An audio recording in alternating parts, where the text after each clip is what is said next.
Hello दोस्तों, नमः शिवाय।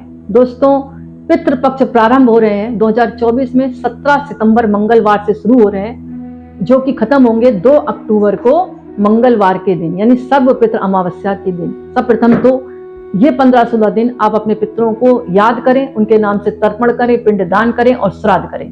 लेकिन जब आप तर्पण और पिंडदान और श्राद्ध कर रहे हैं तो मैं आपको एक समय बता रही हूँ, यानी जब आप तर्पण कर रहे हैं वो तो आप प्रातः काल कर ही लें, क्योंकि तर्पण का समय सुबह का बताया गया है। सूर्य भगवान को अर्घ्य दे काले तिल डालकर, और मतलब अर्घ्य देने के बाद आप अपने पितरों के नाम से तर्पण कर सकते हैं। यानी प्रातः काल का जो समय है वो पितरों के नाम तर्पण किया जा सकता है। लेकिन जब आप श्राद्ध कर रहे हैं तो उसका जो समय बताया गया है वो दोपहर का समय बताया गया है। इसमें 3 काल बताए गए हैं, जिसमें प्रमुख मुहूर्त बताया जाता है कुतुर्ब काल।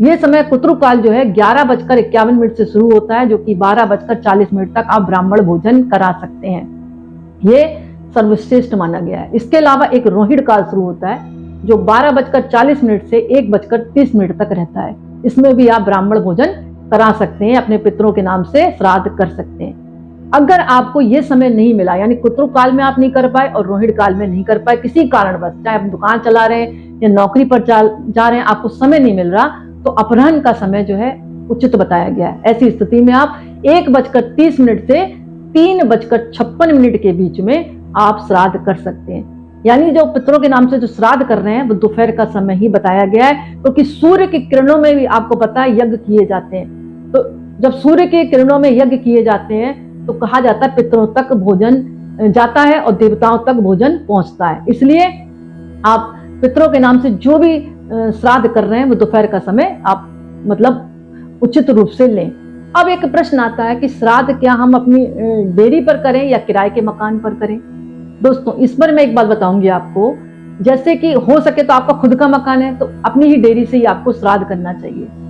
लेकिन अगर आप किराए के मकान में रह रहे हैं तो आप निराश ना हो। आप घर से बाहर जाकर पीपल के पेड़ के पास, नदी है, तालाब है, पोखर है, वहां पर खड़े होकर आप दक्षिण दिशा की तरफ अपना चेहरा करके अपने पितरों के नाम से तर्पण कर सकते हैं। तर्पण का मतलब होता है अपने पितरों को पानी पिलाना, उनका स्मरण करना। ओम पितृभ्यो नमः, ओम पितृभ्यो नमः आप जो है श्राद्ध कर सकते हैं। श्राद्ध करने का मतलब है कि भोजन कराना। मैं तर्पण की बात कर रही हूँ। तर्पण जो है आप घर से बाहर जाकर कर सकते हैं, लेकिन आपको लगता है कि शास्त्र कहता है कि अपनी डेयरी पर ही श्राद्ध करें और हम तो किराए के मकान में रह रहे हैं, तो भी आप निराश ना हो।